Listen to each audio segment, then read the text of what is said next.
통풍에 대한 제 경험담과 제가 공부한 여러 가지 얘기들을 해드리겠습니다. 한번 쭉 처음부터 보시면 통풍에 대해 더욱더 많이 이해하시게 되실 거예요. 오늘은 첫 번째, 퓨린에 대한 이야기입니다. 끝까지 봐주세요.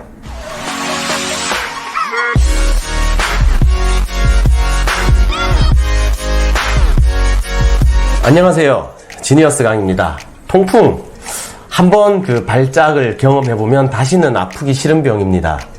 몸속에 퓨린이 많아지고 요산 수치가 높아지고 그래서 결정이 생기고 그래서 통풍이 생긴다. 고 다들 알고 있지요. 그래서 요산 수치를 낮추기 위해 노력합니다. 그런데 이는 약간 앞뒤가 바뀌었습니다. 몸속에 어떤 결정이 생겨서 통증이 생겼는데 이 물질이 알고 봤더니 요산으로 이루어져 있더라. 그러니 요산 수치를 낮추어야 한다. 가 맞습니다. 무슨 말이냐면 요산 수치가 높다고 해서 무조건 통풍이 일어나는 게 아니라는 거죠. 요산 수치가 높아지면 통풍이 생긴다가 아니라 통풍 환자의 요산 수치가 높더라. 이 둘은 전혀 다른 이야기입니다. 요산 수치가 엄청나게 높지만 통풍 발병이 평생 일어나지 않는 사람들도 많거든요.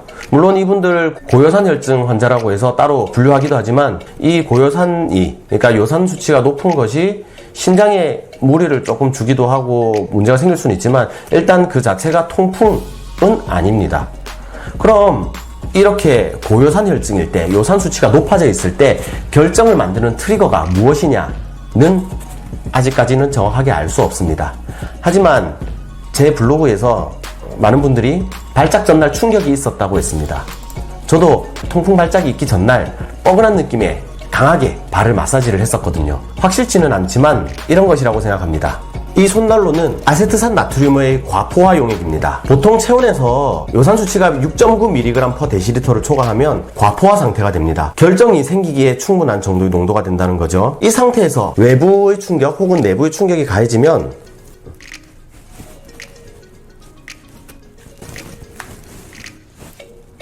이렇게 굳어지면서 결정이 생기죠. 이제 이 액체가 딱딱해지기 시작합니다. 액체가 굳어져 가고 있어요. 한 번쯤 보신 적 있으시죠? 근처에 아주 투명하게 있는 걸 파는 데가 없어서 지금 좀 확실하게 보이진 않지만 이제 다 굳었습니다. 이제 열을 내면서 이것은 아세트산 나트륨의 과포화 용액이 이렇게 결정이 생기면서 열을 내기 시작합니다.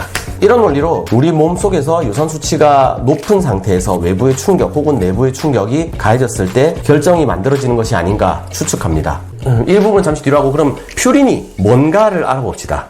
우리가 학교를 다닐 때 DNA를 구성하는 4가지 물질, 아데닌, 구아닌, 시토신, 티민, 이 4가지 물질을 들어본 적이 있습니다.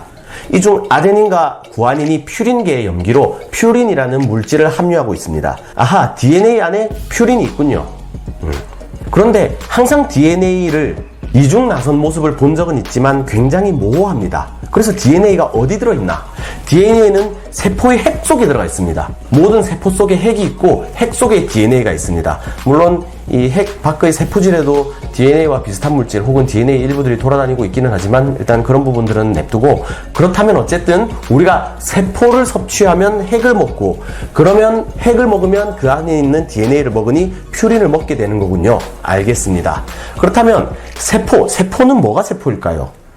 여러분 손을 펴서 손등을 한번 보세요. 손등을 보면 주글이 자글자글하죠? 마치 찌그러진 벽돌들이 쌓여있는 것처럼 보입니다. 이렇게 세포들이 모두 다 결합이 되어서 우리 몸을 구성하고 있습니다. 실제로 이 손주름에 있는 것들이 세포 하나는 아니에요. 세포의 크기는 우리가 실제 맨눈으로 그냥은 볼 수는 없는 정도의 크기거든요. 맨눈으로 볼 수 있는 정도의 큰 세포는 난자 정도겠군요. 네, 쓸데없는 얘기입니다. 어쨌든 표피뿐 아니라 속으로도 내장이든 뭐든 모든 것들이 세포로 구성되어 있으니 우리 몸은 정말로 많은 세포로 이루어져 있네요. 피부의 세포만 해도 수천억 개는 충분히 넘을 겁니다. 그렇다면 우리가 육류를 섭취하게 되면, 고기를 섭취한다면 그 육류도 마찬가지로 이렇게 세포로 이루어져 있고 우리는 그 세포를 씹어먹고 그 세포 속의 핵 속의 DNA를 섭취해서 퓨린을 섭취하게 됩니다. 그 퓨린은 요산이 되어 체내 요산 농도를 높이겠군요. 아하, 알겠습니다. 세포를 섭취하면 요산 수치가 올라가는 것이군요. 그럼 세포가 아닌 걸 섭취하면 되겠네요. 그쵸? 하지만 세포가 아닌 것으로 이루어진 생물은 거의 없습니다. 플라스틱을 씹어먹는 정도 외에는 말이죠.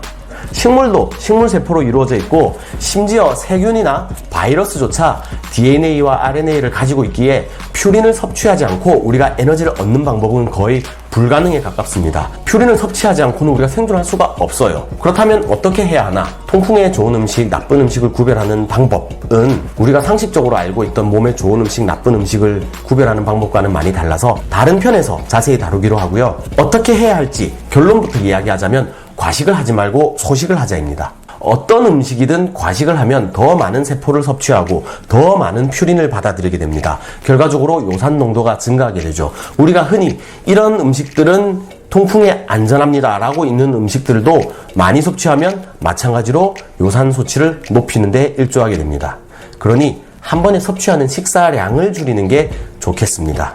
오늘은 통풍 이야기 첫 시간으로 퓨린이 뭔지 어디서부터 왔는지에 대해서 한번 알아봤습니다. 모든 세포에 들어가 있는 물질로 우리가 어떤 음식을 섭취하든 결국 퓨린을 섭취할 수밖에 없다. 그러니 소식하자 라는 내용으로 결론 짓겠습니다. 첫 시간인데 조금 딱딱했는지 어려운지 잘 모르겠습니다. 최대한 쉽게 설명해 드리기 위해서 이렇게 한 부분씩 얘기를 진행해 보겠습니다. 도움이 되셨다면 좋아요와 구독을 통해서 다음 편 만드는데 힘을 보태주세요. 감사합니다.